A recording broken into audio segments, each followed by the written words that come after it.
فاسق جو اعلانیہ گناہ کرتا ہے، یعنی کہ جو ایک ایسا گناہگار جو کھلے اعلانیہ گناہ کرتا ہے تو اس کو بھی سلام کرنا مکروہ ہے، سلام کرنا منع ہے۔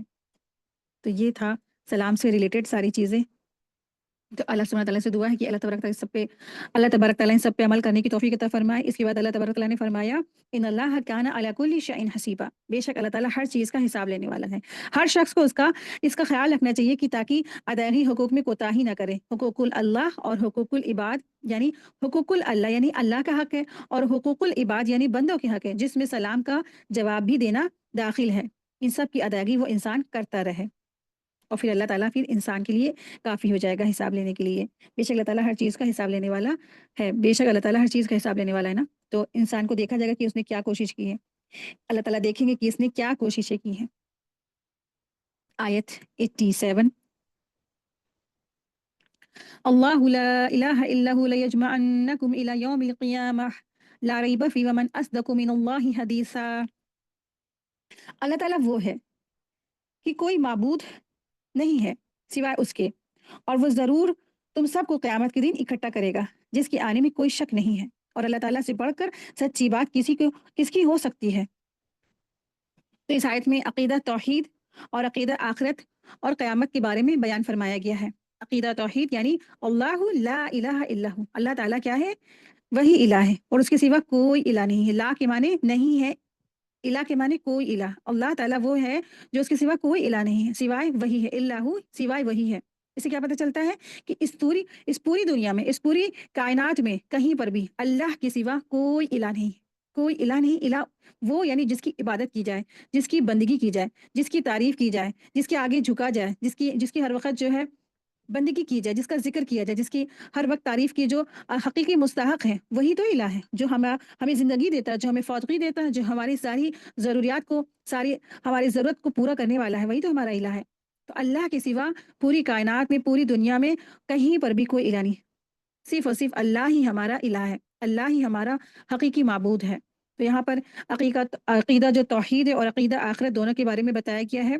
پھر اس کے بعد یہاں پر قیامت کا بارے میں بیان فرمایا گیا کہ قیامت کے دن میں آنے میں کوئی شک نہیں ہے،